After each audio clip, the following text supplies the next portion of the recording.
ng bayan, maasahan anumang panahon. Magandang oras po sa ating lahat. Narito na ang latest update sa lagay ng ating panahon ngayon at sa susunod na 24 oras. Patuloy nating minomonitor ang LPA o low pressure area na si dating bagyong Kerubin na siyang nakakaapekto sa ilang bahagi ng ating bansa ngayon. Huling namataan ang LPA na ito sa layong 125 kilometers silangan-hilagang silangan ng Surigao City, Surigao del Norte. Samantalang shear line naman ang nakakaapekto sa eastern section ng Southern Luzon. Umiiral pa rin ang amihan na siyang nakakaapekto sa nalalabing bahagi ng Luzon. Dahil nga sa LPA o low pressure area na ito, asahan ang maulap na kalangitan na may mga kalat-kalat na pagulan at pagkidlat pagkulog sa may Eastern Visayas kasama na ang Caraga region. Ang mga lugar dito ay posibleng makaranas ng mga biglaang pagbaha at pagguho ng lupa, lalo na kung may mga umiiral na malalakas na pag-ulan at minsan ay matitinding pagbuhos ng ulan.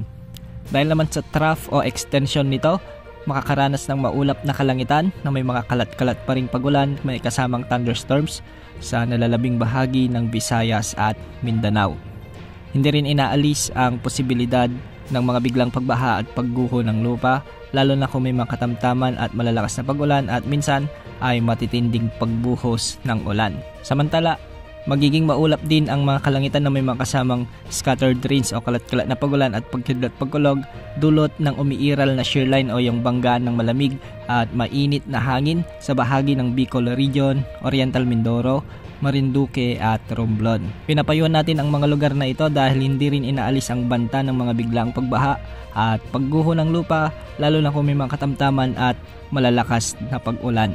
Dahil naman sa umiiral na amihan o northeast monsoon, ay magiging maulap din ang mga kalangitan na may mga kasamang mahihinang pag-ulan sa may Cagayan Valley, Cordillera Administrative Region, sa may Aurora at Quezon Province. Samantalang sa Metro Manila at nalalabing bahagi ng Luzon ay magiging bahagyang maulap hanggang sa maulap ang mga kalangitan na may mga kasamang isolated light rains dulot pa rin ng umiiral na northeast monsoon. Ngayong araw hanggang bukas ay may mga inaasahang malalakas hanggang sa matitinding pag-ulan pa rin o katumbas ng 100 to 200 millimeters na pag-ulan sa bahagi ng Sorsogon, Northern Samar, Samar Province, sa may Biliran, Leyte, Southern Leyte, Dinagat Islands, Eastern Samar at ang Surigao del Norte. Samantalang posible pa rin ang banta ng mga katamtaman hanggang sa malalakas na pag-ulan o katumbas ng 50 to 100 millimeters na pag-ulan sa bahagi ng Quezon Province, sa may Camarines Norte, Camarines Sur,